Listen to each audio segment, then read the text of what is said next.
Alaikum warahmatullahi wabarakatuh, amazing parents. Good afternoon. I hope your day has been good. Please let me know if you can hear me clearly. Let me know if you can hear me clearly. All right. Yes, Good afternoon once again. Can you hear me, please? yes, ma'am. You can go on. All right. All right. Thank you for that. I'm truly honored to be here today at the Muslima Parenting Conference. Sorry, the Muslim Parenting Conference 2025. The organizers for this beautiful platform. I appreciate the work you are doing. May Allah bless your efforts. Barakallahu fikum.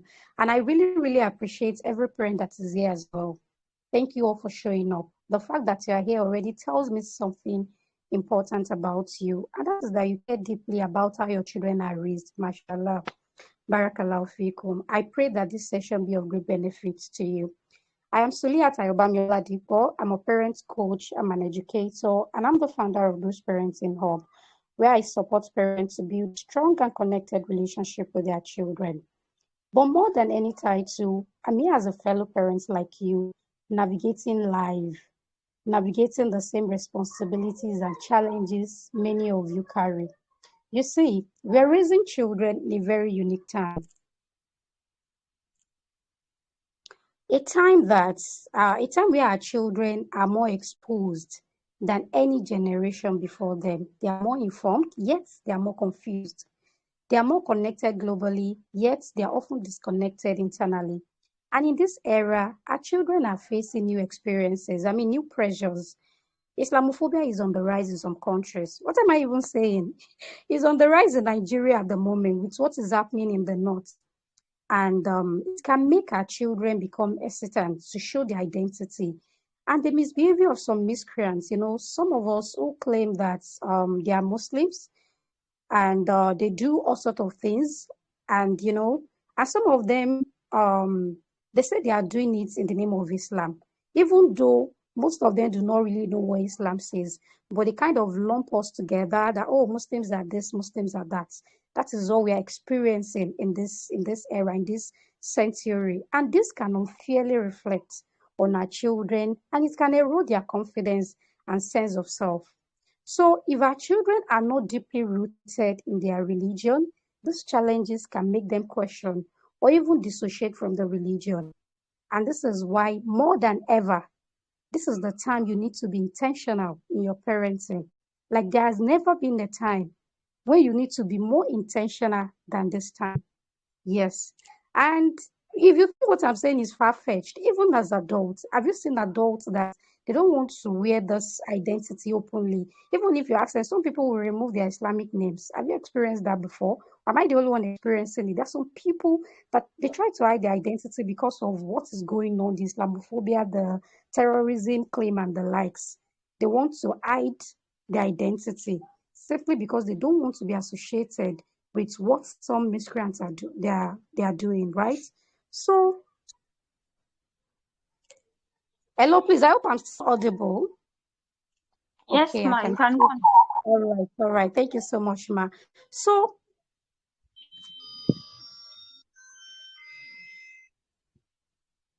and many Muslim parents are asking a very important question. How do I raise a child who can thrive anywhere in the world without losing their faith? How do I raise a child who is confident, who is globally relevant, yet deeply rooted in Islam? On one hand, we want our children to succeed. We want them to be confident. We want them to to compete globally with their peers. We want them to be relevant in today's fast-changing world. But on the other hand, we are scared. We fear that losing their Islamic, we fear that they could lose their Islamic identity. We fear that they could experience weakness of Iman and exposure that can corrupt their values. And these fears are valid, like they are really, really valid. We've seen people change from being religiously committed to reducing layers by layers. Like you've seen, especially in politics, we've seen people that their sole aim is, oh, I want to go there. We need representative at the top. It could not even be our politics. Maybe, oh, this particular field, there are less Muslims there. We need to be there. We need to, that's all we need to be represented, well represented. And they started with good intention. And along the line, what happens? Sometimes they fall off. Sometimes by the time they get to that top, that they were aiming at to go and represent Islam, their identity is already eroded. Like they've become somebody else. This is something that happens even with adults. Now let's talk about children, how it can affect them. So that is why I said this fear is really, really valid. And because of this, we feel torn. And that tension shows up everywhere. And as parents, we often feel like, oh, we need to choose between raising children who are strong in faith or successful in the world. In fact, some parents are already choosing. There are some sects in Islam, I don't want to mention any name, that they believe too much education is bad for a child. Yes. And all these things I'm saying, I'm saying like they are facts. There are people that I've seen that I've interacted with. So it's not like I'm picking it from somewhere. I'm just imagining things. Yes, there are people that don't believe in educating girls in this 21st century. There are people that believe that you shouldn't, or a Muslim child shouldn't be much educated. Like secondary school level is okay. The more the more you're educated, or the more you go higher, the less you become in the spiritual affairs. Do you understand? These are issues that is coming up, that we are living, people that we are living with, that has this belief. So job as parent, as Muslim parent, is not to raise children who merely fit into the world, but to raise children who can influence the world positively without being swallowed by it. I'm going to say that again. Our goal, our job as parents, as Muslim parents especially, is to raise children who can influence the world without being swallowed by it. Without being swallowed by it. So that is our job.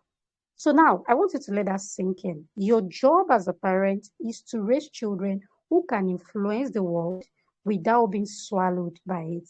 That is being deeply rooted in faith, because Islam was never meant to produce mediocre people.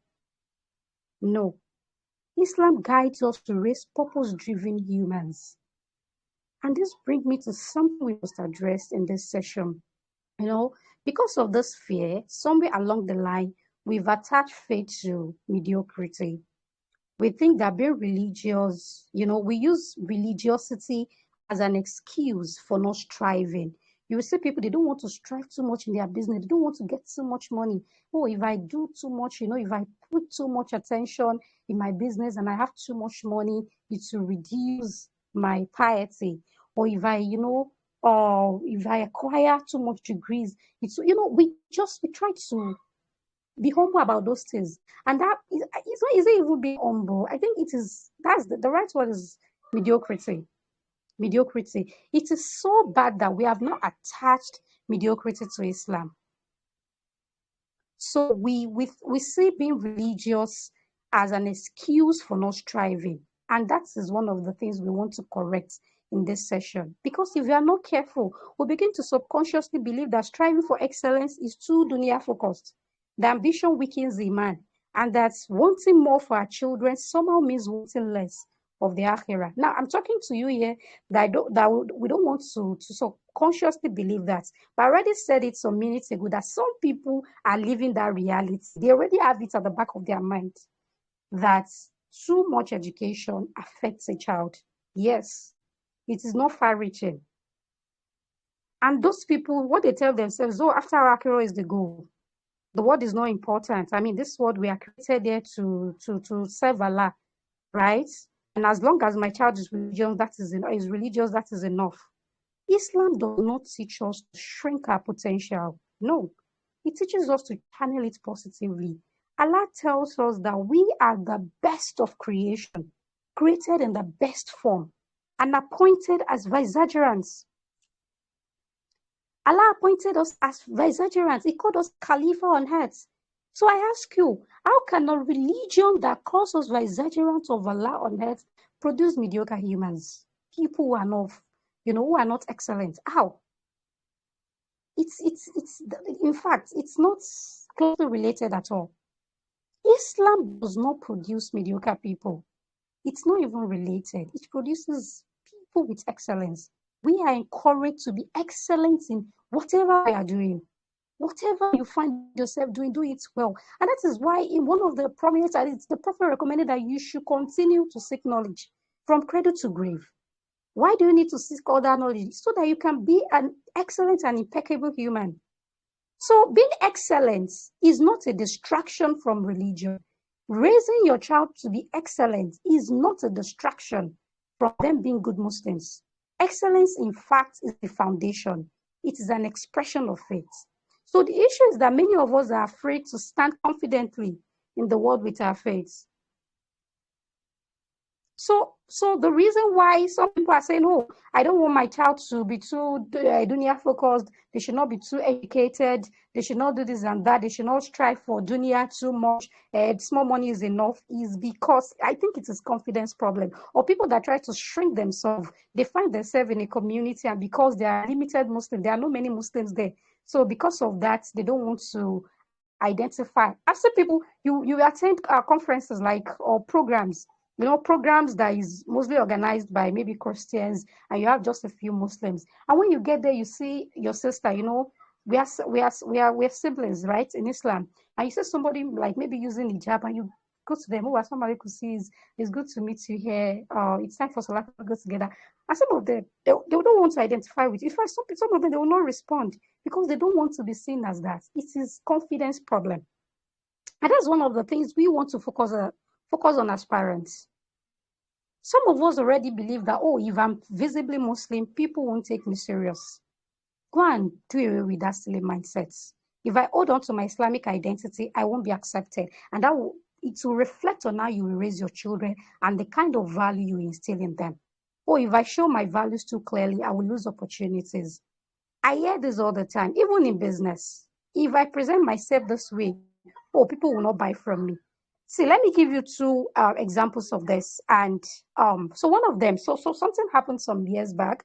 I run a community, parenting community to be precise, and it's a free community for all parents, whether you are a dad, mom, Christian, Muslim, whatever. If you are just a parent, you can be a member of the group. So one of the instances, I invited a colleague to come and talk. It was during Eid al-Azha, was it Ramadan period? So I invited her to come and speak to Muslim parents about preparation for Eid al-Azha, what they need to do and all that, fun activities that their parents can do with them to make it really memorable. And I told you that in my community, a lot of people, even though it is mostly Muslims, we have Christians there. So we were having this session. I already said it. I'm inviting this also person for Muslim parents. Call me shocked when this woman, she did not DM me. She messaged, she dropped a message right in the group. She was like, oh, Bruce, we are Christians there. Does that mean we are not welcomed? Why will you be having sessions on Eid al-Azha when you know that all of us, like, it's not everyone that is Muslim? And I was like, excuse me, I already mentioned that this is for Muslim parents. So if it does not concern you, then you log out from the group. When we are discussing other general topic, then you come in again. And I made it clear. And I was like, see, I've attended I've took several courses that I paid heavily. Heavily, I'm talking about 300,000 naira. I've paid 300,000 naira for a course, 50,000, 100,000 naira. And the organizers are Christians. And in this class, it's not even a free session. Paid class. And in this class, they are starting in the name of, wherever. They're preaching, they preach to you. When they want to give references, they bring references from the Bible. And in fact, I say it all the time that Muslims are the most tolerant people in this world, honestly. Forget all those propaganda. We are the most tolerant. Imagine me paying heavily for a course and they are teaching me, they are bringing point. But what did I do? And that's one of the things we are learning in this class. Raising global, like cultural intelligence. We need to raise children with cultural intelligence. Children who are, that can coexist peacefully with people, whether from different tribes, whether different religion. So I attended the class because I'm a Muslim. That one does not concern me. I pick what is important to me and I ran with it. So you are in a free session. Another instance was, on the same group. This one happened another time. And, Muslims, we love our language like Assalamu alaikum, barakallahu fikum, subhanallah, all those words. And we're using it. And a Muslim sent a message to me. She was like, oh, do you know that there are lots of Christians that they won't feel welcomed? Why are you using all those ones? Instead of saying Assalamu alaikum, say good afternoon, good evening. And I was like, what? You see what I said? Confidence problem. A lot of us have confidence problem. We have that problem that, oh, if I show myself, so we try to shrink. Oh, if I show, record a video using hijab, or I share Quranic verses, they will not, the people, Christians will not want to buy from me. When you already have the belief that whatever is yours will never pass you by. Whatever Allah has written for you as your provision, it will never pass. I know tells you that if you are having only Muslim audience, what kind of belief do you have that Muslims are poor or what? I know a lot of businesses that are only having Muslims and they are making good money. So what is the problem? When those people, when they want to put out classes, they will not tell you, this is for only Christians. They will invite everybody and they will teach from there and nobody will complain. So please, we need to work on our confidence, because if we are not confident enough, how are we going to raise confident children? Children will shrink. So we need to raise children who are rooted in identity, such that when somebody is telling them nonsense that, oh, you Muslims, you are killing us, you tell them, I'm not the one killing you. It is some misguided people that I'm not even sure they even understand what Islam is that is doing that. So your child will not feel defeated or feel sad or feel, kind of shame because of something one silly person is doing in some, miles away. Do you understand?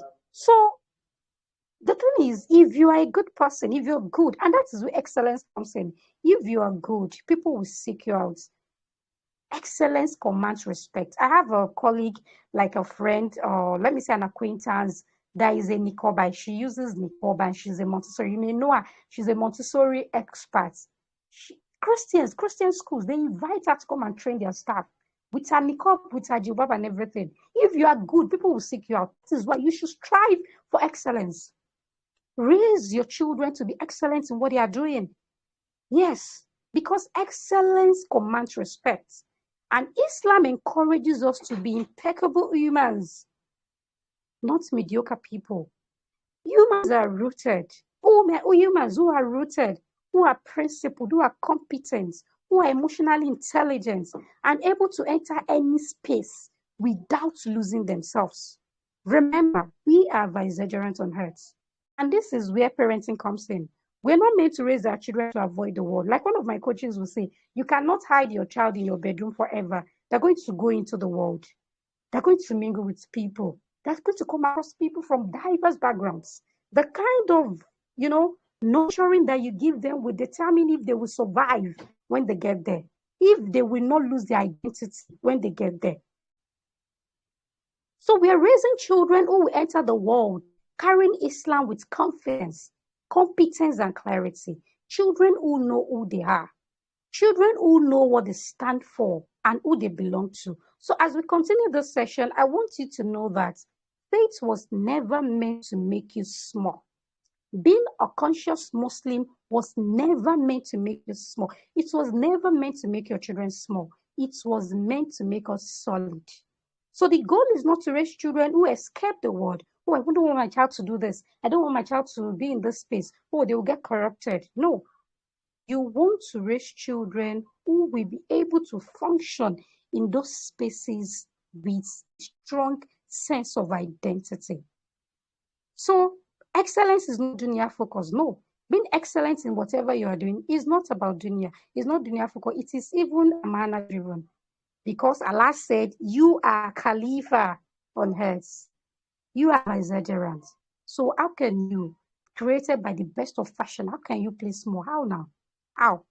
So when your faith is, your confidence improves and excellence become inevitable. So today, we're going to discuss what it truly means to raise global citizens who are deeply rooted in faith. I hope you're still paying attention. I hope I'm not alone. Let me know in the chats. Tell me you are not alone. I want to know you're following me. Okay.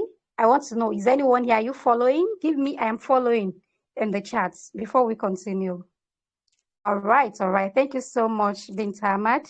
All right. So let's continue. So now that we have established that excellence is not separate from our religion, the next important question is, what does this excellence actually look like in our children's everyday lives? What does it mean? I have a child named Mariam.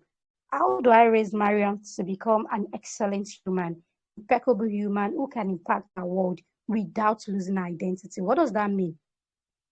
What does that mean? What does it look like in our children's everyday life? So because all-round excellence is not something we wait for adulthood to teach. In fact, we have 18 years to do whatever. Like that is the time you have to nurture your children, to instill the values you want, how you want them to behave and everything. After 18 years, your work is done. Like it's done. The remaining one is building on that relationship, right? So it is nurtured. Excellence is nurtured daily in our homes through our interactions with our children, through the conversations we're having with them, and the choices we are making as parents. So all-round excellence in Islam shows up in three key areas. Let me say that again. All-round excellence in Islam, from my own, perspective, it shows up in three key areas. How a child relates with Allah, how they handle themselves and others, and how they engage the world around them. So I'm going to take that one after the other. So the first one is how a child relates with Allah, and that is spiritual excellence. How a child relates with Allah, that is spiritual excellence. So spiritual excellence is the foundation of everything else. It's not enough to be born into a practicing home. It's not enough to be wearing Islamic clothing like you're wearing hijab for Muslim girls and for Muslim boys, maybe keeping beds, using cap or wherever, or memorizing the Quran. All of these are beautiful, mashallah. They are good, but they are not enough on their own. So true spiritual excellence is about understanding faith and living by it. A child who is spiritually grounded knows why they pray. They don't just know. It's not about making it compulsory. Good, it's good. Like encourage them to pray. But do they know why they are praying? Do they know why they need to pray? Do they know who they are worshiping? Do they know what it means to live as a servant of Allah? There are, the lines are getting blurry these days. You see children who have memorized the Quran, even from a very young age, like by age 9, 10, but they don't know, they don't live by it. Even like younger kids or young adults, I mean. They understand all this, but they don't live by it. Then that is not spiritual excellence. They know, they memorize the Quran, they know a few hadiths, but they are not living by it. Then that kind of knowledge, of what use is it? So the essence of us gaining knowledge is for us to make good use of it, right?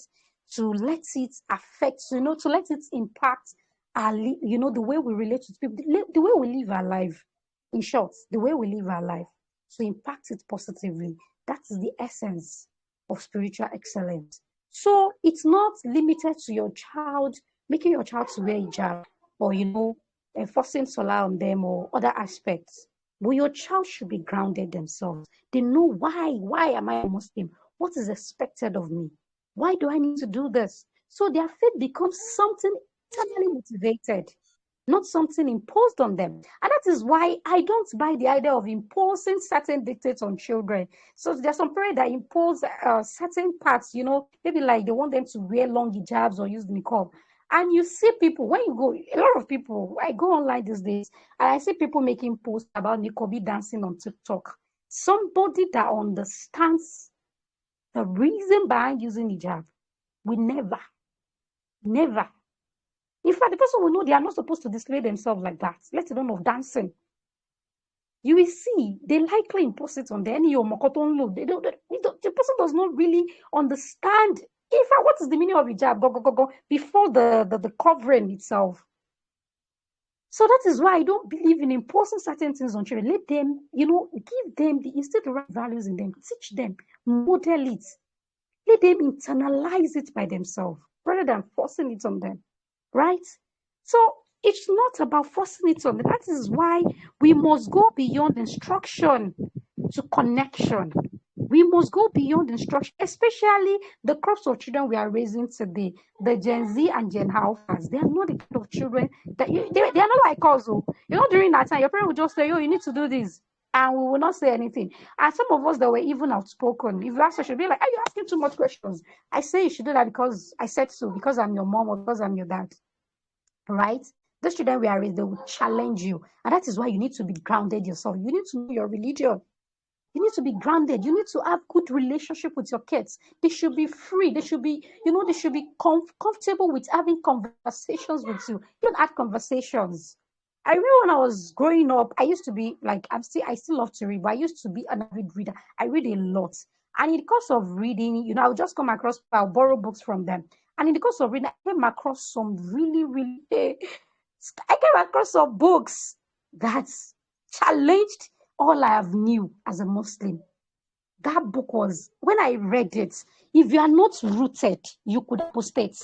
I can't even remember this. If I remember, I cannot even tell you. Because when one of my ustads saw the book with me, like, where did you get this book from? You should not be reading this kind of book. And I went to people, that's, my, like, teachers, the elders in my life, the adults in my life. And, I was asking questions. This author, he studied the Quran painstakingly, he studied the hadith. He brought out some loopholes, that were not really addressed, and was bringing it out like, oh, you said you're a Muslim, you said this, and this is what your God is telling you. Is that the kind of God you should be, you should be worshiping and all that? That book is brutal, like brutal. I went on, after reading the book, I went online, I read a lot of commentaries on the book, and some people converted, subhanAllah, from reading that book. And when I read the book, I went to the adults in my life. I was asking them questions. I didn't tell them, oh, this book I was reading, that this. Instead of them to sit me down and explain, they were shutting me down. Where did you get that from? Who told you that? Can you consider I read it? Let me see the book. Don't read that book again. You cannot do that with the children you're raising. You know why? Because I tell you, you cannot limit your children to the four walls of your bedroom, of your house. If they are not comfortable with having deep or difficult conversations with you, they will look outside. They'll go outside, and the people they might talk to might not be people whose values align with yours. So you move away from all those, tiger parenting style to connection. Children learn Islam first by watching us. They imitate how we speak, how we respond to difficulties, how we treat others, and how we turn to Allah in moments of ease and hardship. So our lives become their first lesson in faith. So nurturing spiritual excellence means that you have to be intentional about modeling what you take. Children are do as I do experts. See what your children see you doing. It's easy for them to do it more than you just lecturing them. So if you tell your children, don't do this, don't do that, do this, and you're doing the opposite, they will most likely do what they see you do. And that is why modeling is a very, very important tool in parenting. You have to strive to be the kind of person that you want your child to be. So, and this is applicable on this spiritual excellence that we're talking about. If you want to raise children with spiritual excellence, you have to be excellent yourself. They have to see you pray for your 5 times prayer the right time. Right? They have to see you live by the values of Islam. All right? So they have to see you being intentional. So you have to be intentional about all this thing. They have to see you pray with sincerity, make dua, show gratitude to Allah, apologize when you commit sins or when you offend someone. Seek Allah's help. It means having conversations about Allah in your daily life, not only during formal lessons. You have to create positive faith experiences in your homes. Read them age-appropriate Islamic books. Yes, there are lots of book of hadith that you can get. One of the advantages I have as a child is I have parents who are well-read and are religious as well. So when I was very young, I had access in our books. We have different books of hadith. We used to have daily reading session, tarbiyah session where our parents tell us stories of the Prophet, of the Sahaba, Sahabiyas, and all that. And it's really, really shaped me because when my classmates then, when they asked them who their role model, they are mentioning singers. I was mentioning Romanzo Bint Milan because I've read her story, I connect with it, I could take them as my role model. So please get religious books. There are lots of age-appropriate books that you can get. Even in our store, we sell it, that you can get them anywhere in the world. On Amazon, go to libraries. There are lots of Islamic books that you can get for your children that to connect them to their roots. Have daily tarbiyah session as well. Teach them about Tawheed in simple ways. Explain stories of the Prophet. Bring out the lessons.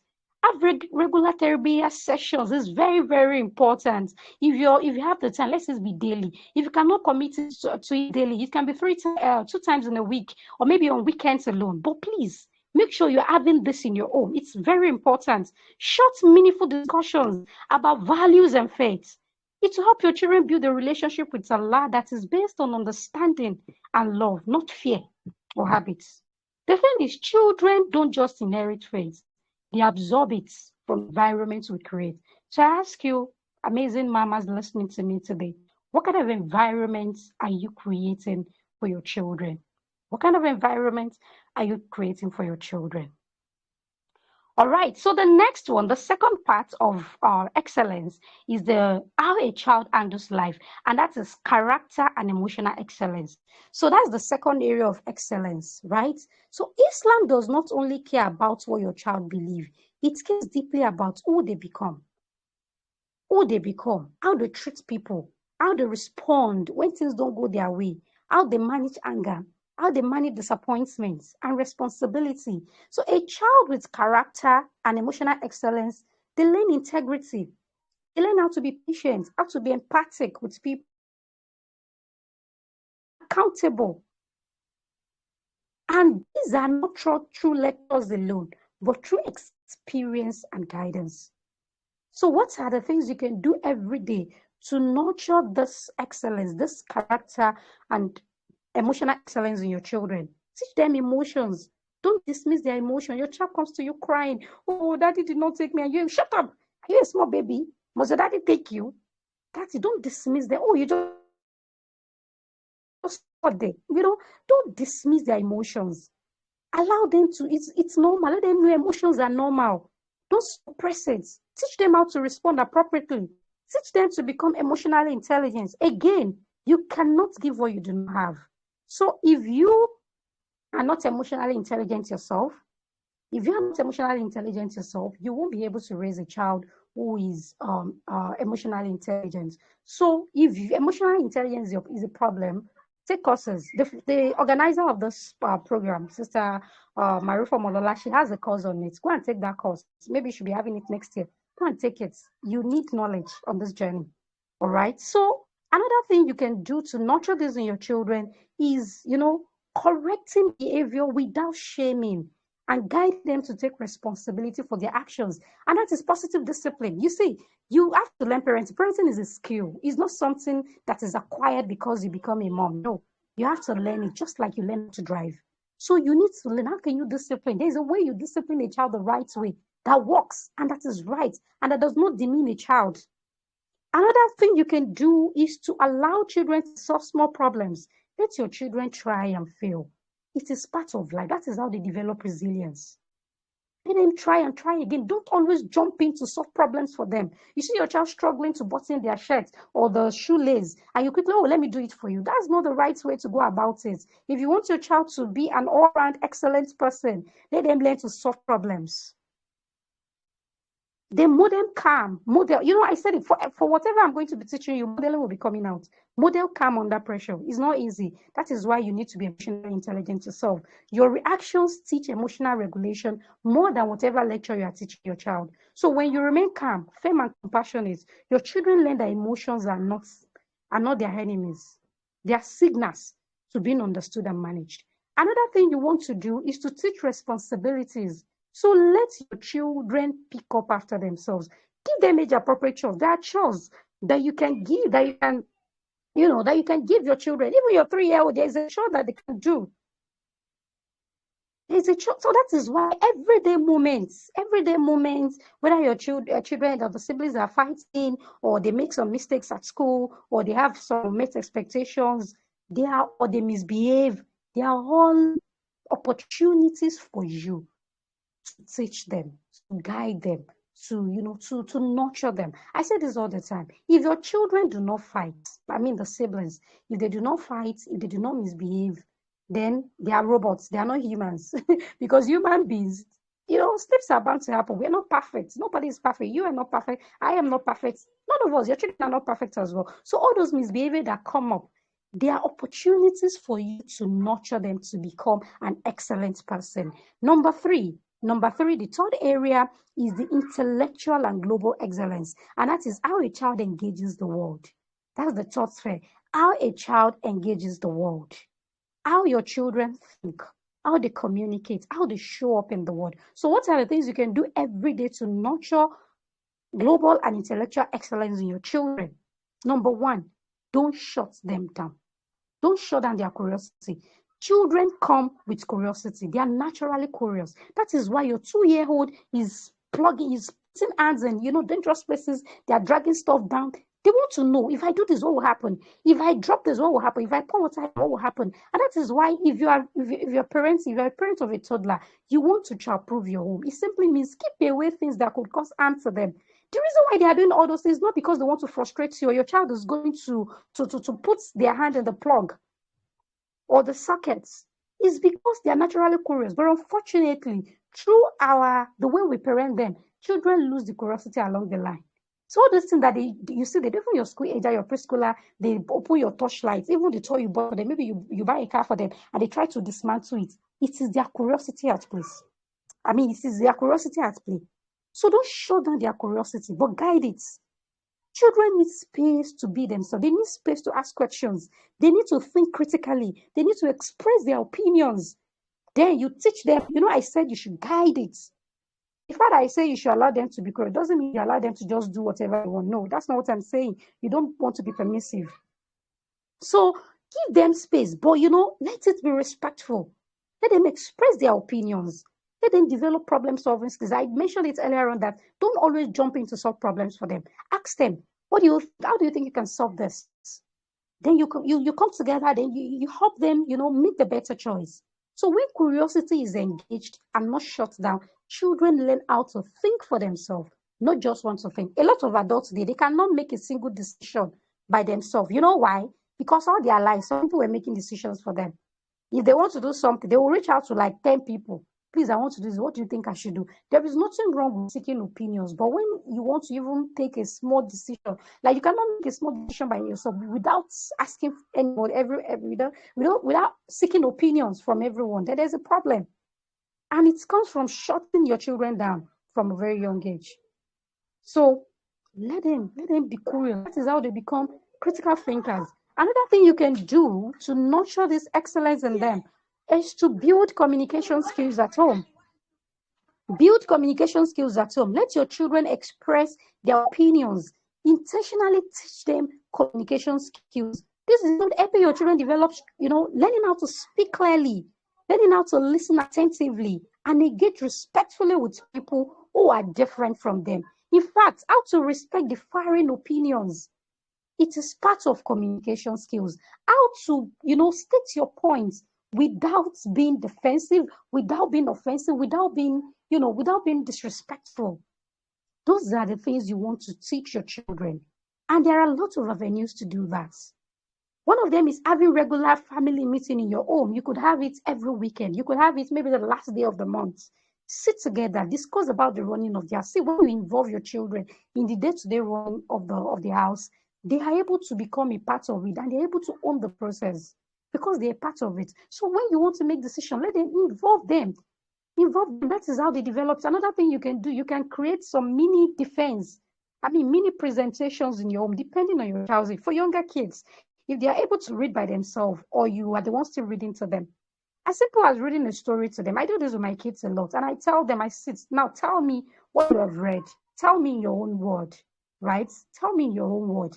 This builds speaking confidence in children. They're able to, they're talking. So for older kids, they can, present it to you. For older kids, like in secondary school, let them learn how to create simple slides on free tools like Canva or Microsoft PowerPoint. Let them present it. Let them sit and present to you. You're building their confidence and speaking skills and communication skills. Let them read books. When you read books, they're able to improve their vocabulary. They have lots of vocabulary in their arsenal and they're able to speak so well. So those are the things you can do to improve your child's communication. Even if you have a toddler, a 1-year-old, one of the ways you can, improve your child's communication, your toddler, is to talk to them often. Talk to them. Show them things around. Talk like you're talking to an adult. If you have an infant, yes, you can do that. When you're battling the child, whatever you are saying, we call it the here is what we are doing game. Here is what we are doing. The child will wake up, oh, hello, baby, good morning. Mommy is removing your clothes. Mommy is wiping your face. Even by the time before you know it, your child already know what face means, what hand means, because you're always talking to them. All right, this is your face. I'm rubbing your hands. Have conversations with them. It's really, really important. Another thing you want to do is to expose them to good books. Get them books. As an intentional parent, you should have monthly budget for books. It could be 5,000 naira, it could be 10,000 naira, but your children they should have a reading routine. Either you're reading to or with them, it could be during bedtime, or they're reading, it could be 10 minutes in a day. You will see how it will, in fact, it will widen their horizon, it will improve their communication skills, their vocabulary. It's really amazing. Expose them to books. If you have teenagers or preteens, get them self-development books. Let them read those books. Let them watch documentaries. There's some movies that they can watch that they will learn from it. So you just want to, media is not the problem. Okay, me personally, for people that I preach against too much screen time. But screen can be a blessing when it is regulated and channeled. So, let them supervise content. They can watch documentaries, have conversations around it. That is how to nurture this excellence in your children. Another thing you want to do is to, nurture their cultural intelligence. They should understand and respect diversity. That is the problem a lot of people do not have. You see people making peace about people's food.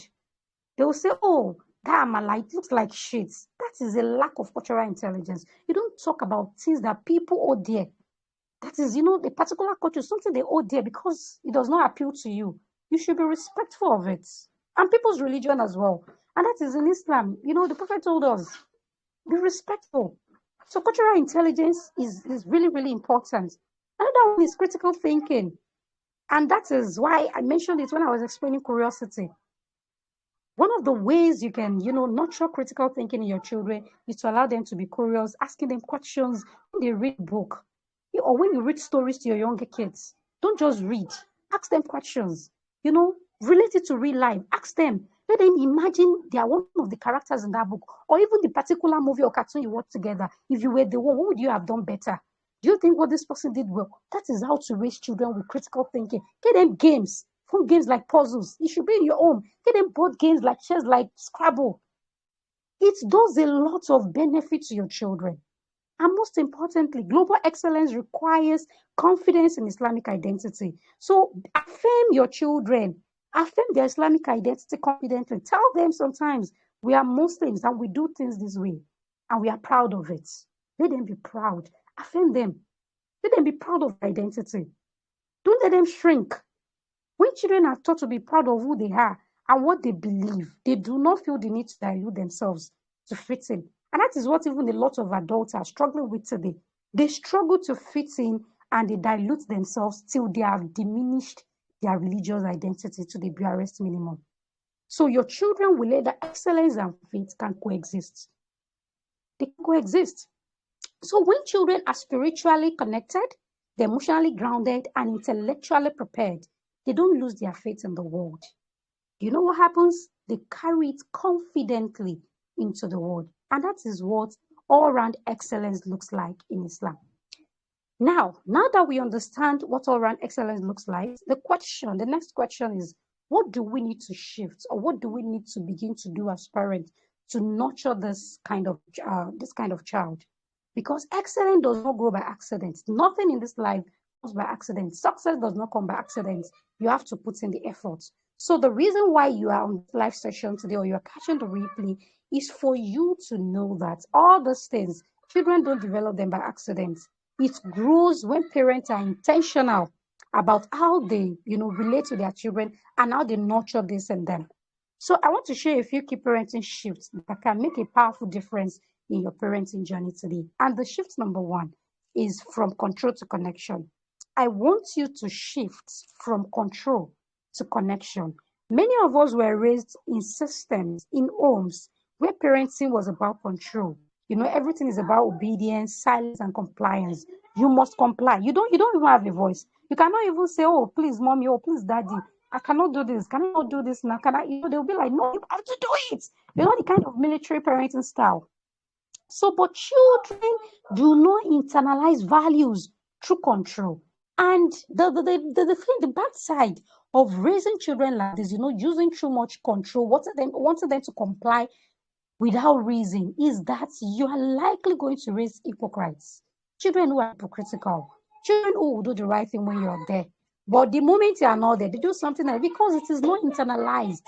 The values are not internalized. So you don't want to be that kind of parent. You want your children to have that inner anchor themselves. That anchor themselves, that, that self-discipline, inner discipline, that let them, know that this is the right thing to do. Whether mommy is there, whether mommy is not there, Allah is watching me. I am a Muslim. A Muslim should not do this. This is what a Muslim should do. Do you understand? So you don't want to be about control. That is one shift that I want you to have. Start having from today. Shift from control to connection. Shift to becoming an influencer to your child. Shift to becoming, let me give you a practical example. So let's say you have someone, maybe your colleague at work or a boss, who is super, super nice to you, who respects you, who, they respect you, they show that they value you, or even your spouse. What do you want to do?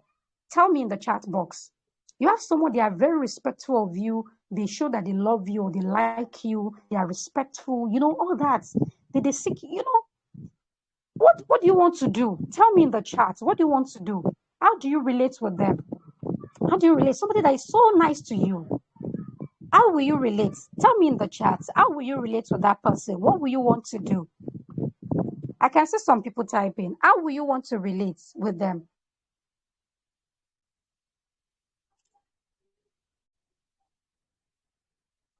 I hope my time is not spent. I hope I still have time. Anyway, I'm almost done with my session. Okay, I can't see any comments here though.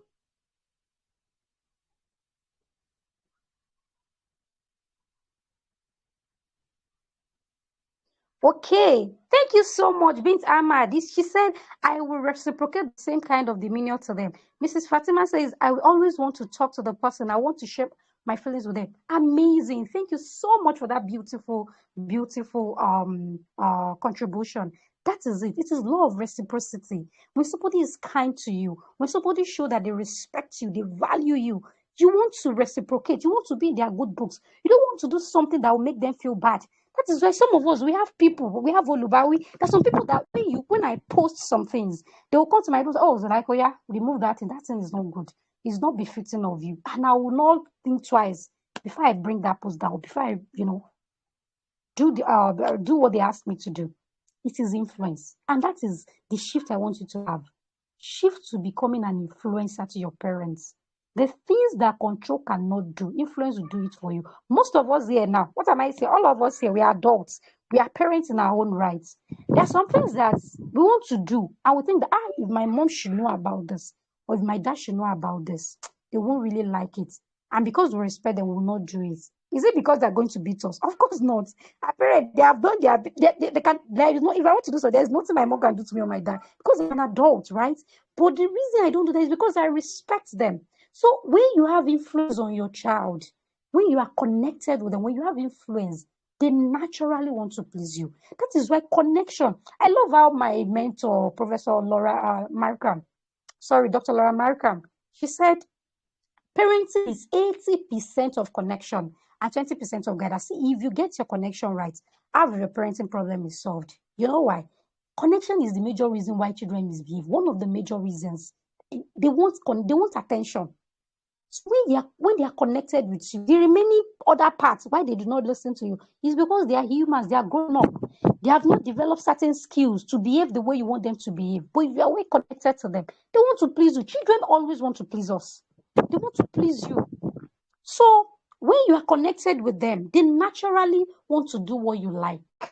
All the things that you have been shouting, you will see that without shouting, they naturally want to do it. So children do not internalize values through control. They internalize values through connection. When children feel emotionally safe with us, they are more open to guidance. They are more open to correction and values. So connection builds influence more than control. Shift number 2. I want you to shift from obedience only to values-driven parenting. Many of us parents, we focus so heavily on obedience that it becomes the ultimate goal for us. If I get these questions a lot from parents, message, no, because I want my child to be obedient. And I'm like, that should not be your main goal, especially as an intentional parent. Some of us, we want to tell our children, jump. I want them to say, Mommy, how high should I jump?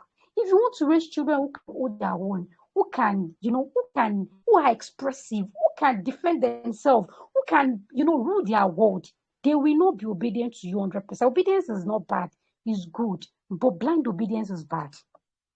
You don't expect your children to obey you all the time. I'm not saying they should be disrespectful, but don't expect it.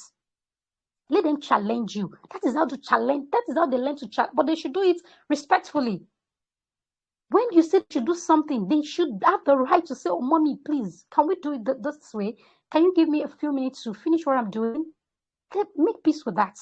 Or do you want somebody to just be, you want your child to be going on the train? Somebody will say, "Oh, yeah, Mariam, follow me." And you want them to follow, not challenging. If you want your children to be able to stand on their own, to be able to hold their own down, they will practice with you. And practicing with you, they will challenge your authority sometimes. So don't expect obedience only. When obedience is good, is important. When it is the only measure of how well behaved the child is, then it can unintentionally stifle confidence and independence. Children who are raised to obey blindly, they have issues with independence. They cannot make simple decisions by themselves. They cannot think for themselves. And you don't want your child to be like that.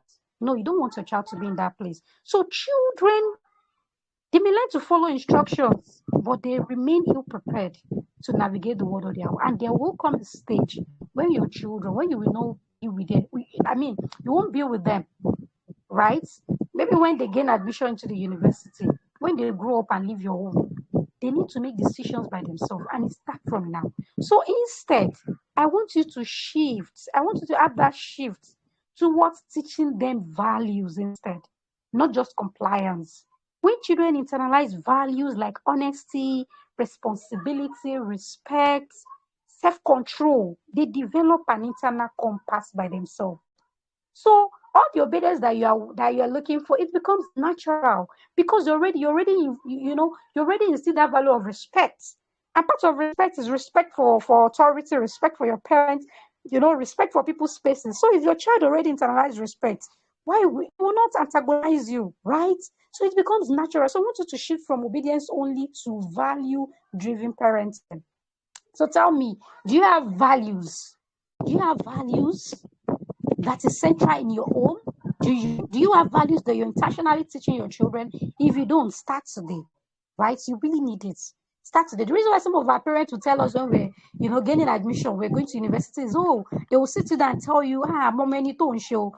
In English, it means I know the child of whom you are, their behavior. If you have done your job from day one, you won't need to be sitting your child down at 18 or 17 when they are going out. They already know this is what I should do. This is not our value. I will never be, I should never be found doing this. So please, you should have a set of values that guide you, your life, your business, your parenting, your children. You should have it. Shift number 3. I want you to shift from punishment to skill building. See, no child set out to frustrate you. Misbehavior is communication. Is a signal, not rebellion. It's often a lack of skill or a lack of something, maybe a lack of attention, a lack of communication skills, a lack of emotion regulation, So children act out when they don't yet know how to manage their emotions, when they don't know how to communicate their needs, when they don't know how to handle frustration, when they don't know how to solve problems. Instead of, always thinking of, I need to beat this child. This child has done this. Think, what skill do I need? What skill is deficit? What skill do I need to teach this child to be able to act, to be able to act the way I want or the way that I should? So discipline, so always asking. An intentional parent is a parent that is always asking questions. Ask questions. When your children are misbehaving, ask questions. In fact, sometimes look inwards. Is this something I've been doing or not doing? I'm not judging you, but there are sometimes that my children do some things and I have to look inward. Maybe I've been doing that. Maybe I've been modeling it unconsciously. Parenting is very hard. Honestly, it's very, very hard.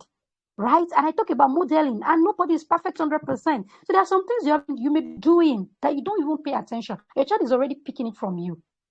I've had clients will tell me when you tell, I yell a lot. What do you think I can do? I'm not, I'm always shouting and that and that and that. Or sometimes they talk about their child. My child is always yelling, always beating the siblings. And I ask them, do you yell as? They say, I've been aggressive lately. This has been going. And I think that is it. Your child has been picking up those traits from you. So sometimes those misbehavior are opportunity for you to look inward or to ask question, what skill do I need to teach this child to be able to, navigate this stage? So discipline then becomes a teaching tool, not a threat, not a way to, punish a child or to make a child feel pain. Discipline is not about paying for their mistakes. It is more about learning from their mistakes. And when they learn from their mistakes, what happens? They're able to make better decisions in the future. Shift number 4. Shift from overprotection to guided preparation.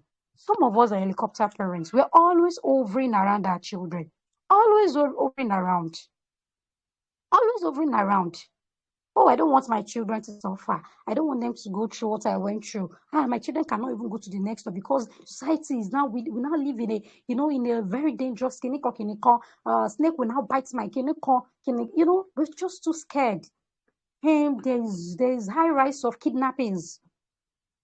Your fears are valid, right? They are very valid. But at the same time, we are people of excellence. We are people of balance.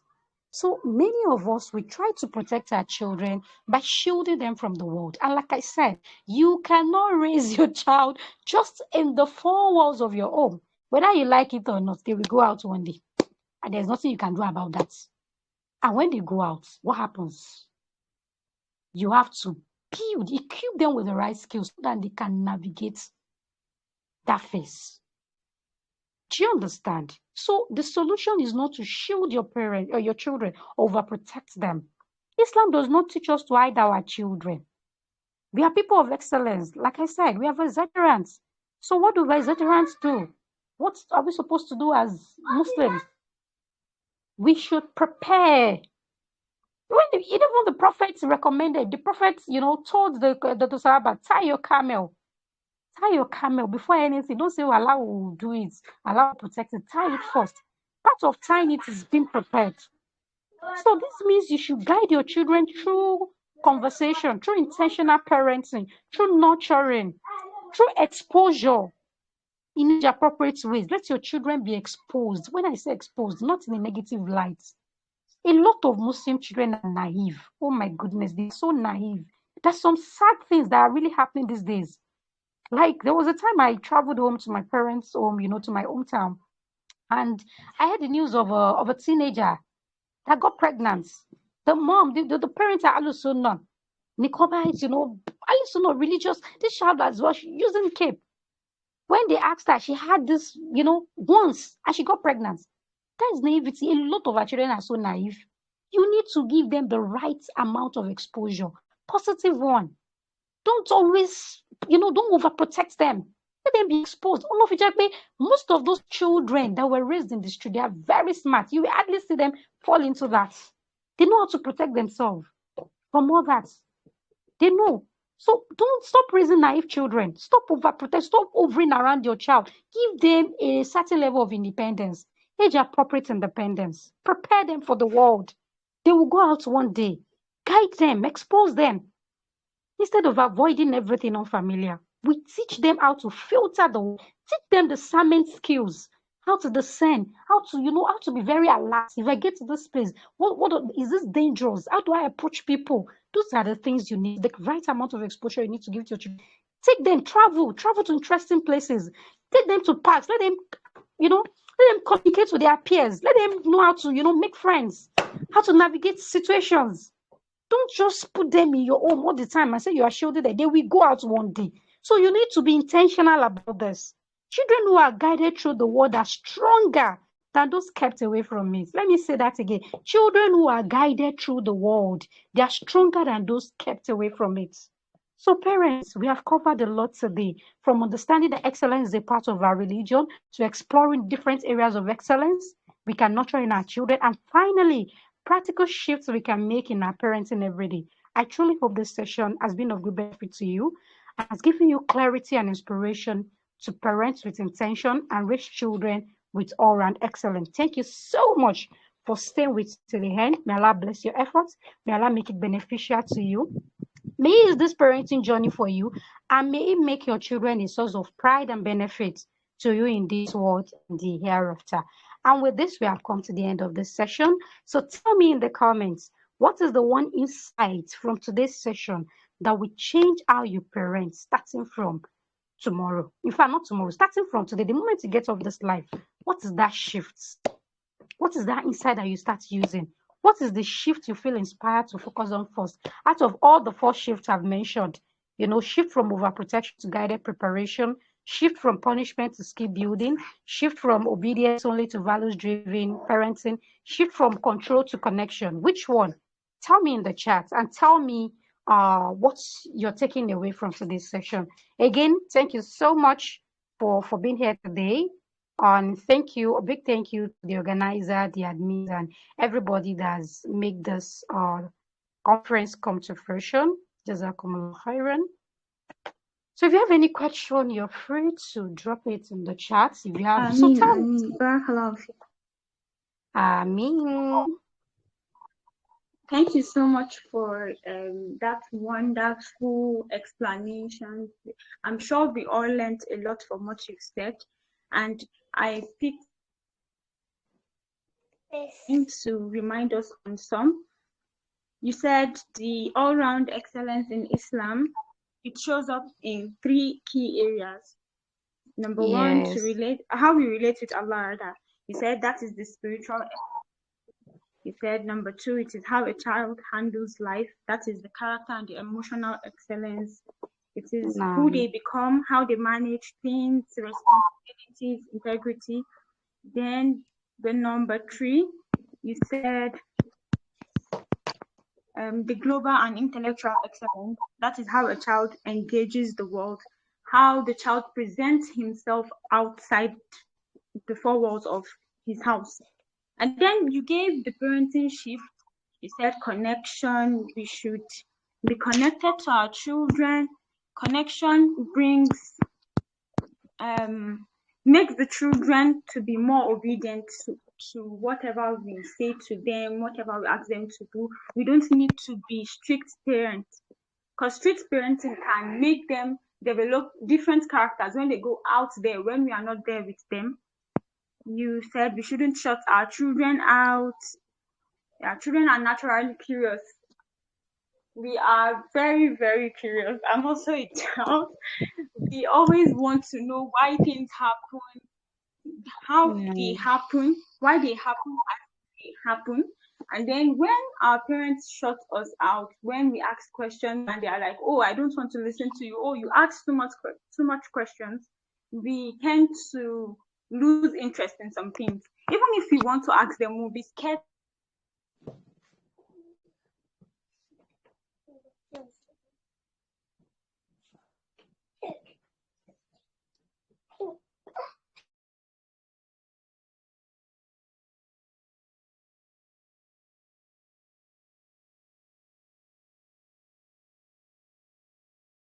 Assalamu alaikum. Is it just me? I can't hear our moderator anymore. Is it just me? Can people hear me, please?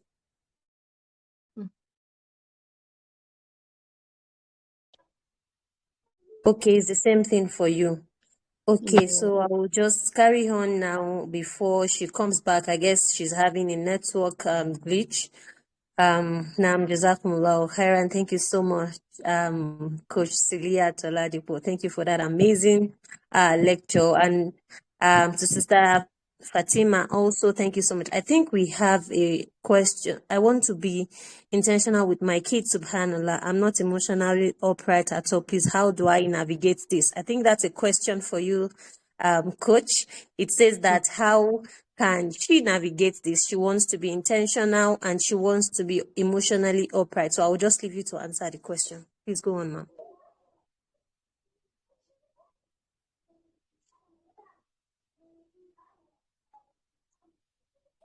Oh, I'm so sorry. I think I had network issues. So I said we'll be taking questions and answers now. And someone asked this question. The person said parenting children and how to be cultural tolerant. I feel like the person needs you to shed more light on how to parent the children to this cultural tolerance. We talked about cultural indifference and cultural intelligence. We should accept other people the way they are. So I feel like the person needs more light on it. Please, can you hear me now? Yes, Yes, yes, we ma. can hear you. Please go on. Question here is okay, I want to be intentional with my kids, but subhanallah, I'm not emotionally upright at all. Please, how do I navigate this? The thing is, parenting intentionally does not mean you have to be perfect or you have to be naturally emotionally upright. I don't know. What do you mean by emotionally upright? Do you mean you are not emotionally intelligent? So the thing is, none of us are born with all the skills. I said it in the course of the session that parenting is a learned skill. And that's, I believe that is why you are here as well. Parenting is a skill that we all need to learn, and we are all on a journey. So being intentional starts with awareness, and that is, you're already aware you have some issues, like you need to work on your emotions. So I will encourage you, take that emotional intelligence course. Sister Lola also has she has a membership that she's starting in January. If you can afford that, enroll for that. Okay, all the teachings that have been shared in this session, in this conference, I think today is the last day, right? Listen to them, start applying them. Intentionality is as simple as that. Start applying them. Even if you don't feel naturally, emotionally, what do you call it, emotionally upright, you can still nurture connection. In fact, start with connection. Every day, make sure you are connected with your kids. In fact, that is the most important place to start from. Okay, connecting with your kids. And it's not a big deal when I say connection. As simple as giving your child a hug, as simple as telling them you love them, as simple as spending quality time with them. Okay, spending quality time with them. Those are the ways you can connect with your kids. Spend quality time with them, read books to them. You can tell them stories. You can go on your work together. So, mama, start from connection. Start from connection. Then invest in learning. Invest in learning. There are lots of free resources. This program is a free resource for you. All the things that I've shared today, start implementing them. Intentionality is not a big word or a big thing. It is very, very simple. All these shifts, I said you should shift from, what's it called? To shift from control to connection. That is where to start. And regarding emotional intelligence, if you cannot take the course yet, there are ways you can go about it.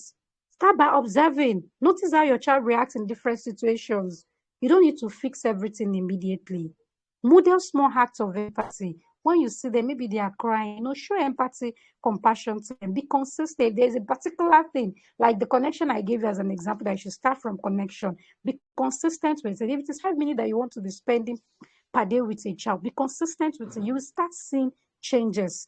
And when you are now chanced, or when you are buoyant, you can now invest, read parenting books, take courses, and you're good to go. I hope I've been able to answer your question satisfactorily.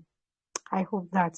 So another question, if the said parenting is trying to connect and the said children keeps repeating the same immoral habits. Yes, ma. Thank how you can for that. parents- The you're next welcome. question. Okay. If the said Can you parent hear is me? trying to connect, I can hear you, ma. I'm trying to read the question. Can you hear Okay, me I as well? wanted to read it out, but then yes, I can. I wanted reading out the question, but you've read it already, so you can go on, ma.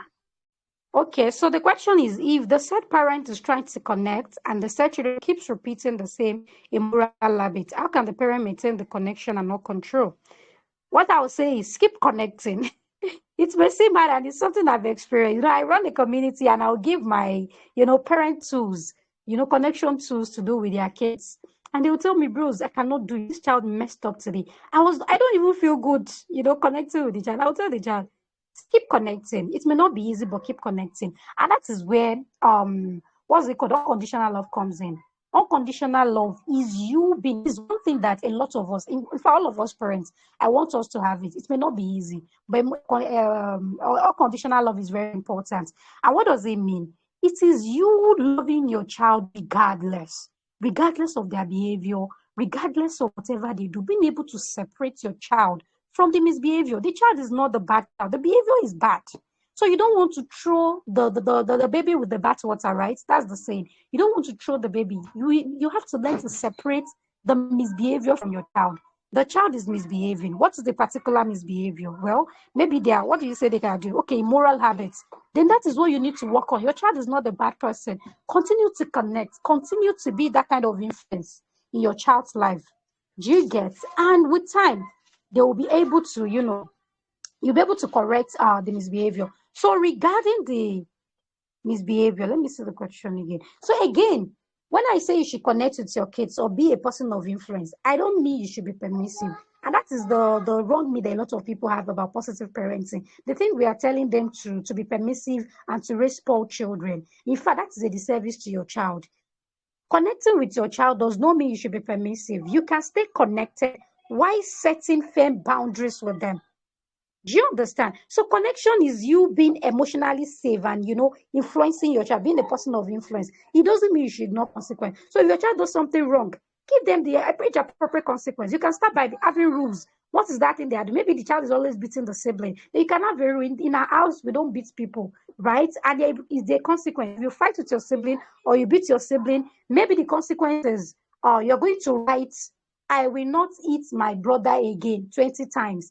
And after that, you go to the naughty corner, maybe to stand there, depending on, there are a lot of discipline strategies that you can use that I won't be able to explain in this class. So if that is it, each time the child does that, you have to be consistent. You apply the consequence. So for the fact that, so just make sure that is unconditional love. Make sure you are connecting with the child.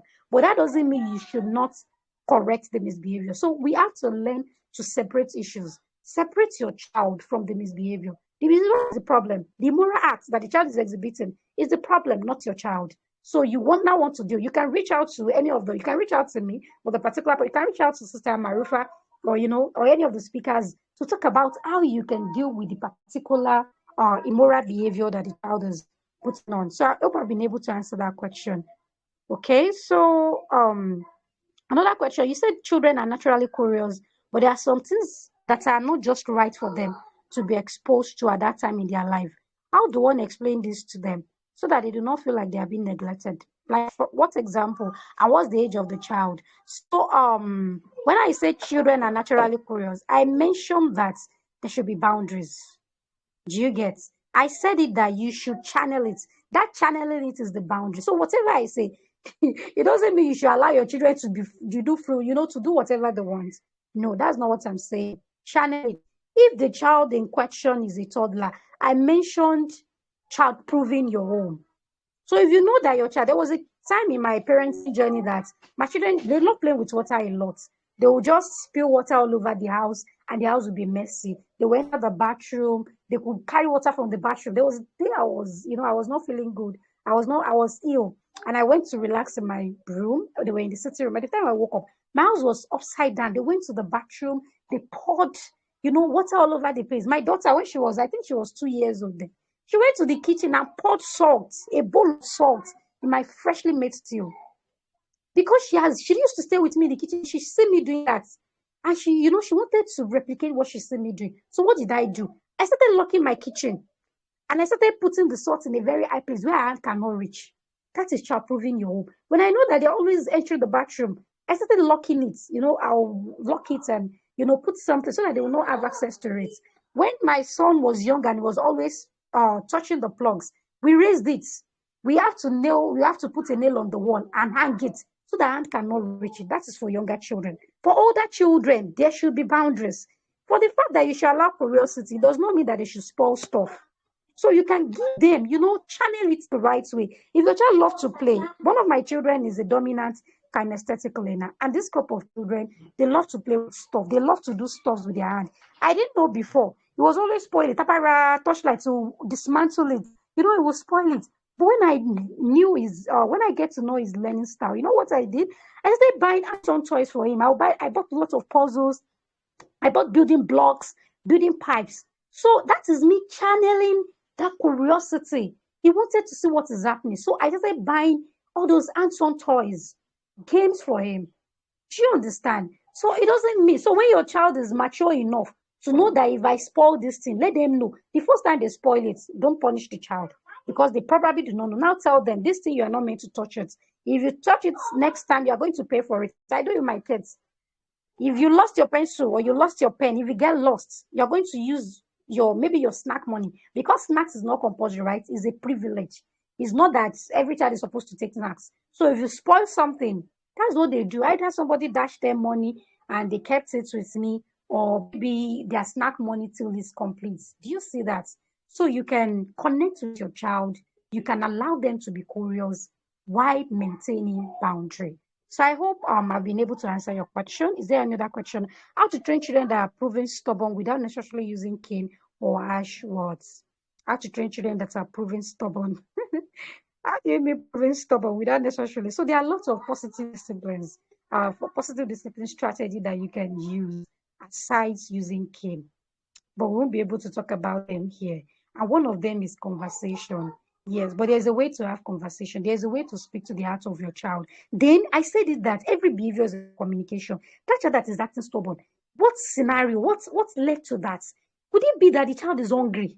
You know, when you're hungry, you are irritable, or maybe they didn't get enough sleep. You know, you cannot isolate a particular behavior and just say, I can't tell you, oh, this is the discipline you should use. I need to understand the background, stuff about the behavior. What are the things that led to it? Could it be that time, or could it be that you have not been giving the child enough attention?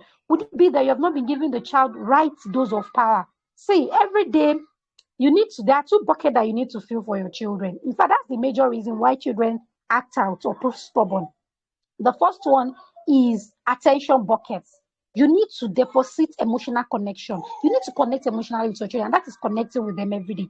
Another one is you need to give them a positive dose of power every day. It's important. A positive dose of power, because children, everybody is, we all have the need for autonomy. We want to have control over our lives. But because they are children and we are their parents, we are the one that tell them practically what to do every time. We tell them what to wake up, what to eat, how to eat, when to have a bath, when to go to school. We tell them practically everything, and they feel choked. Even if you are an adult, if somebody is putting you through that experience, you feel choked. And when you do that, they do power tussles with you. So you want to, before they get into that stage, you want to intentionally give them power doses. And how can you do that? As simple as allow them to make simple decisions when necessary. So you can allow them to make choice of their clothing, but make sure it is within limits. So you are giving the child a semblance of power, whereas you are the one calling the shots. As simple as that. As simple as allowing them to choose the choice of food to cook. Now you have to do it. You have to be very, very careful, because children, you cannot tell your children, what should we cook today? And they tell you want to eat, I want to drink yogurt and shawarma. And you don't have shawarma in your house. So you want to give them options. What should we cook today? We have rice, we have yam, we have beans. Which one? So they will feel like they are contributing to their world, and there will be less power tussles. So those are the things you can do, giving them choices. It's very, very simple, and it works. But if you don't give them attention, if you're not giving them a dose of power, they will use negative behavior to seek for it. They will power tussle. You dated them to do this, and they will do the opposite. Not because of any. So that child that is proving stubborn, it could be that you are overly controlling, and they want a dose of power. That is why they are doing power tussles with you. All right? I hope that is taken. How can one shift from punishment to skill building? Consider that children still need to be corrected. Yes, I'm not saying you should not correct your children. No. We are parents. We are supposed to nurture them. We are the captain of the ship. We are meant to nurture them, to guide them, right? I'm not saying you shouldn't correct them. I'm just saying that you shouldn't use punishment. In fact, don't let beating be your almighty formula. There's in mathematics, there is almighty formula that I used to solve is a quadratic equation. So don't let beating be your almighty formula. Even if you are still you are not able to do it totally away with cane, it's fine. But don't let it be that everything, like every step, you're always beating when your child is not a goat. When your child is not a goat, even prophets, even during the time of the prophet, told the Sahabas to not even beat their slave anyhow. Those are slaves, Weru. For your own children, why will you be beating them for every littlest of mistakes? So that is it. Doesn't mean you should not correct them. And there are ways. Maybe sometimes we could have a session on positive discipline. There are better ways to correct a child. Yes, I said when a child misbehaves, it could be a lack of skill, or something is missing, or the child is seeking attention. It doesn't mean that you cannot correct the child. It doesn't mean that. There are different ways where you positive discipline approach that you can, you know, that you can use to correct behavior. So, so you said, how can you shift from punishment to skill building? It's simple. When your child does something, you look at it. Is this a lack of skill? Sometimes your child that you're talking to that does not do what you ask them to do, you talk to them, they don't listen to you. Do you know it could be that they lack obeying instruction skill? Yes. So you may need to sit them down and teach. I've taught this before. You may need to sit the child down and tell them, this is how to obey instruction. When I give you instruction, this is what you do. You maintain eye contact with me. You acknowledge that you understand what I said. You repeat it back to me, right? And you do it immediately. You may need to sit your child down to teach them that. If your child is, they would say, I told you that when my children were young, they used to, pour water on the floor a lot.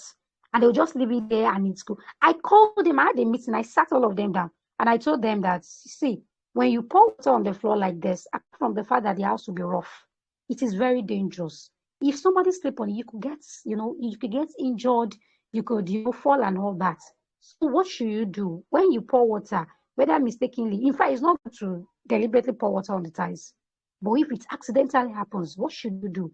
You carry mopping stick, you mop it, or you take a rag to clean it. I taught them that. And when it happens next time, I supervise them to do that. And now they know the right thing to do.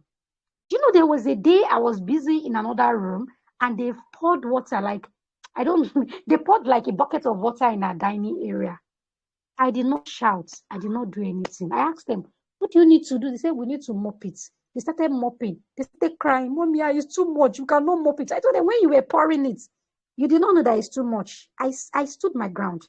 I carried it and sat with them till they cleaned it finished. And I bet you, ever since, they have never deliberately poured water. They were quite young then.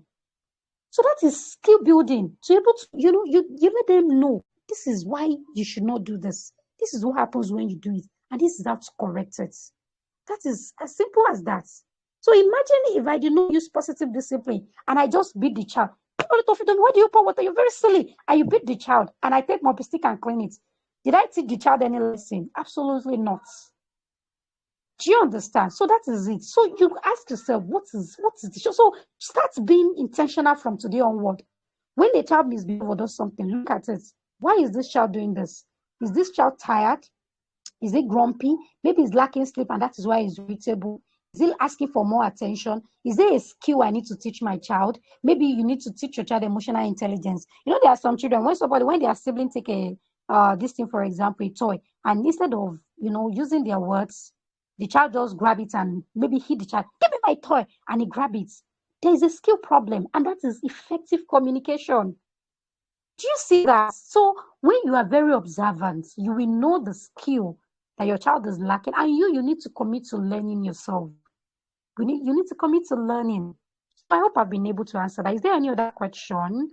I'm not married, but I have a younger brother who is very stubborn. He requires me to shout before he listens to me. And what do you think I can do?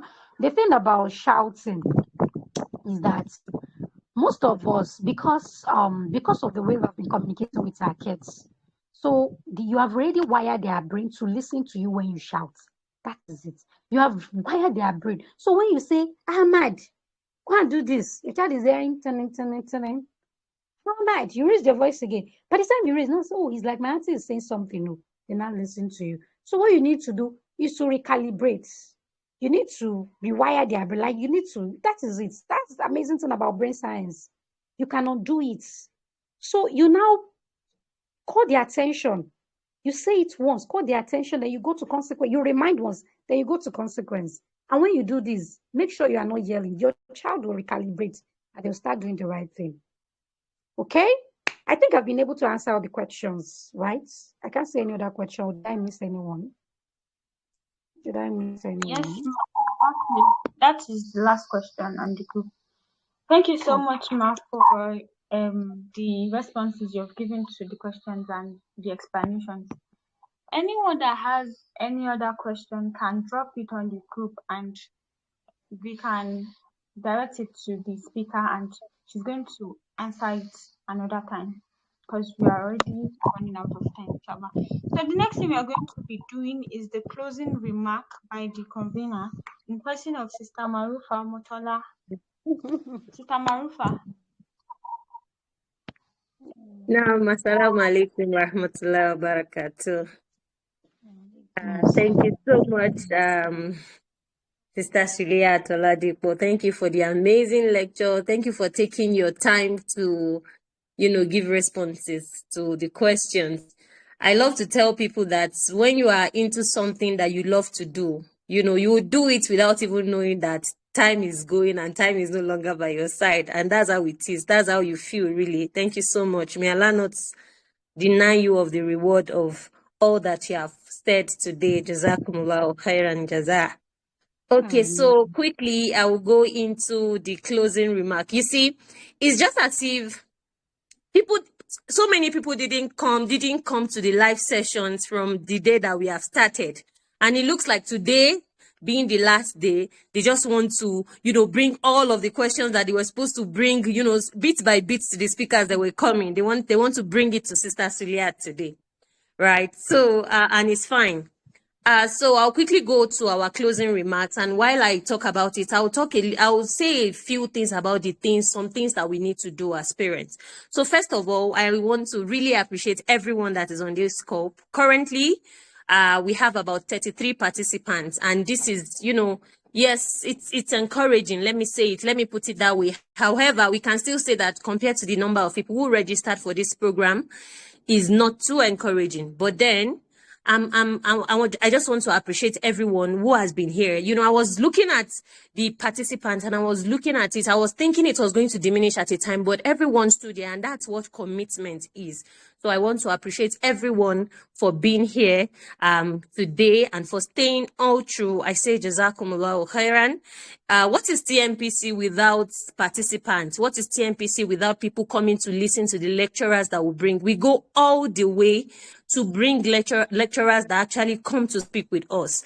And, I want to use this medium to thank every one of them also. They are not here, but I pray that Allah rewards them and He doesn't deny them of the reward. Right. So quickly, I'll just talk about, TMPC. Why have we put this in place? You see, a lot of the time, we do not see parenting as something that needs to be learned. And this is something that I have noticed in my very few years of coaching. Right. We see it as, shebi carry your money, woman. And I said that when I was giving my lecture 2 days ago. And this is something that we really need to correct. And that's the main reason why TMPC is coming. We need to know that intentionally raising our children is a thing of sunnah. It is from the Prophet sallallahu alaihi wasallam. It is not strange.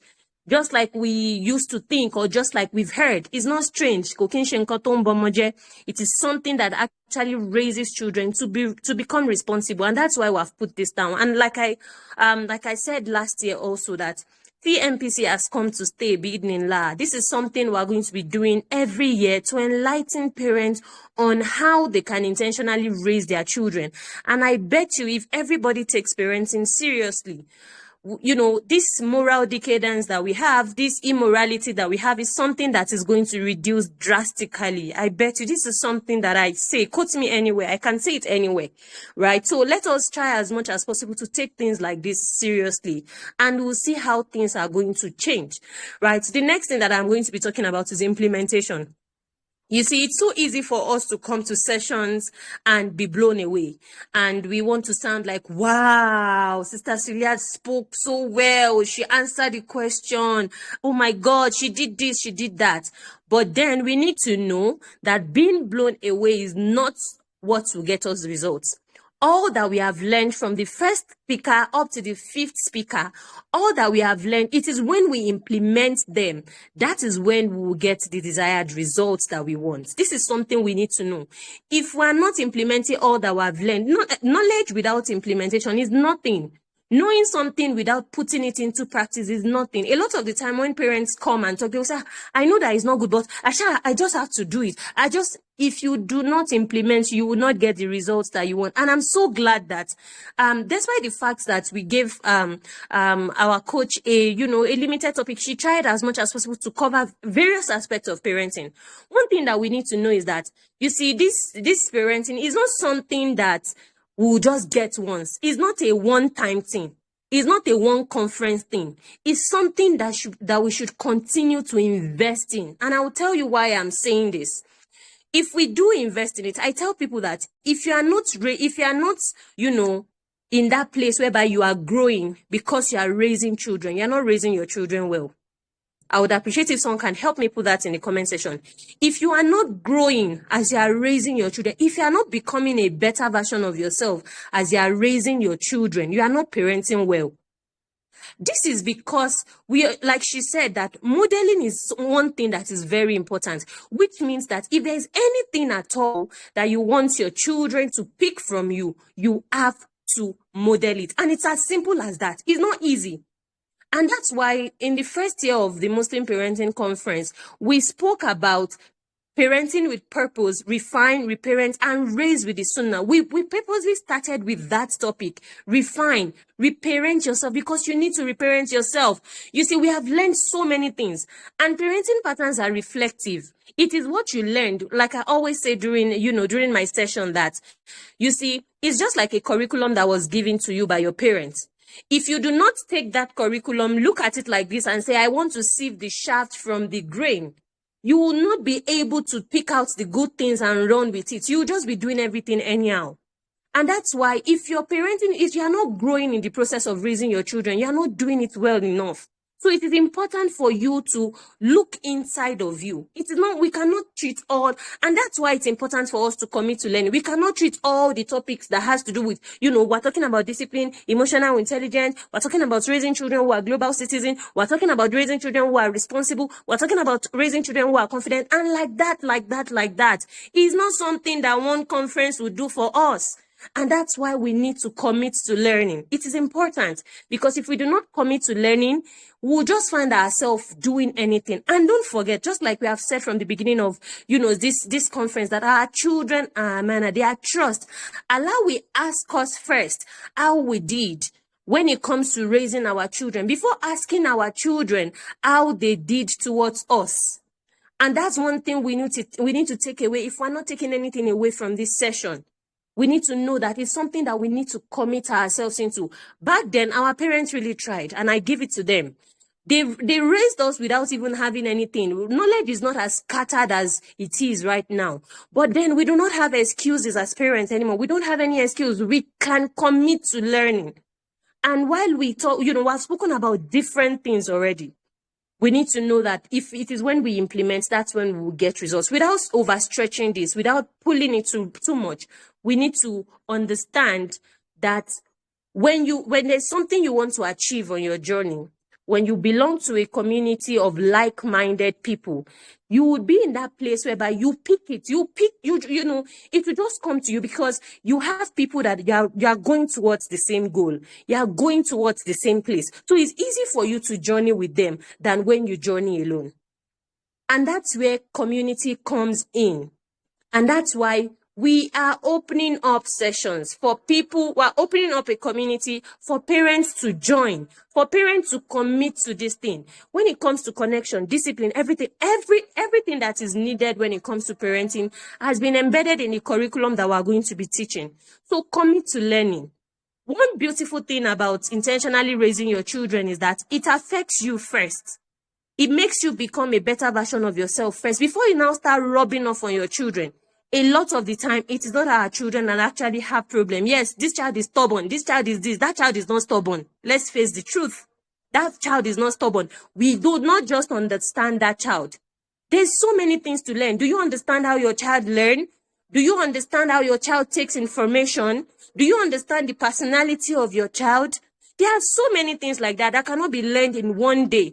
And for the fact that we have given birth does not just mean that we will become that excellent parent. It's a learned skill. It's something that should be learned, right? So I'm not going to overstretch this. I'll just talk, about the sessions that we've had. The replays are here. If there's anyone who missed any session from the beginning, we can go back to listen. Let us listen. Let us pick out something that we're going to be taking home and are going to be implementing, something we are going to be changing so that we'll start changing it. If you want to listen to the first edition, it's on our YouTube channel. You can go there to also take a listen to it. And most importantly, like I said before, our community is open. It is open for you to join and be a part of people who raise with the Sunnah, people who intentionally raise their children. because we need to remember that we can't sit back without effort. We can't keep saying that what is meant to be will meant to be. It is God that raised children. It is this, it is that. We need to know that we need to put our own efforts. And of course, we know already, Allah said it, that whatever it is, the only thing we get as human beings is what we strive for. So if we're striving to raise children who are not just obedient, but who are all round, who thrive all round, then it is important for us to do what? To commit to learning, right? So thank you so much once again for joining us. Thank you for being a part of TMPC 2.0. As for the group, is going to remain there. We're going to use it as our TMPC, group. Let's just put it that way, right? So we can still tell people to join, to come and catch a replay. This is something that is really going to help them. I can see a question that says, how do we join the community? Okay, to join the community, just the details to the community is going to be sent on the WhatsApp group that we have created. So you can just catch on the details there for you to be a part of the community. Was just about to ask this. Okay, yes. So I think I've answered that question. If you're not on the WhatsApp group, please find your way there. We're going to drop the link after this session. Find your way there. The details for the community will be shared there, inshallah, and we can pick it up from there. Thank you so much once again. Thank you. I really do appreciate it. I honor you. I do not take this for granted, really. Just like I said, what would TMPC be if we do not have people who want to listen to us and who have actually come to listen to us? So in the absence of any other thing, I can see that people are typing, but then we're going to end the session and we're going to take all other questions that come, inshallah. Right. Thank you so much again, Sister Suliat. We really do appreciate you taking out of your time. Time is currency, time is money, right? So please, I want you to kindly help us to appreciate all right. Drop a prayer for every of our speaker, because indeed they need it. They should get it, because they've taken their time to come and enlighten us on raising our children with sincerity, right? Thank you so much once again, and we'll see you again next year, inshallah, at TMPC 3.0, inshallah. But then, if you decide to be a part of our community, you always hear this voice every day, inshallah. Thank you so much once again. Let me hand over back to our moderator, Sister Fatima. Are you here? Thank you so much for having me. Assalamu alaikum wa rahmatullahi wa barakatuh.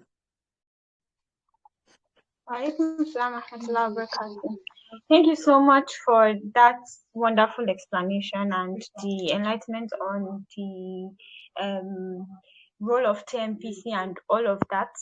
And without further ado, I think we do not have, as we said, that if you have any questions, you can drop the questions on the group and they will be attended to after the session. Yeah, we can continue on WhatsApp also.